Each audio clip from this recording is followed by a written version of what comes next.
वहगी लचकत जाय, वहगी लचकत जाय।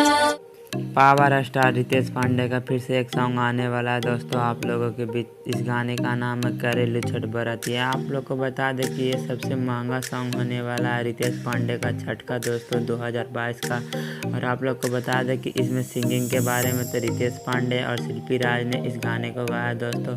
और ये सॉन्ग को रिलीज़ किया जाने वाला है 25 अक्टूबर को सुबह 7 बजे दोस्तों। सारे गामा हम भोजपुरिया से अगर जितने भी रितेश पांडे के फ़ैन हैं वो सुबह 7 बजे ज़रूर इस वीडियो को देखें दोस्तों।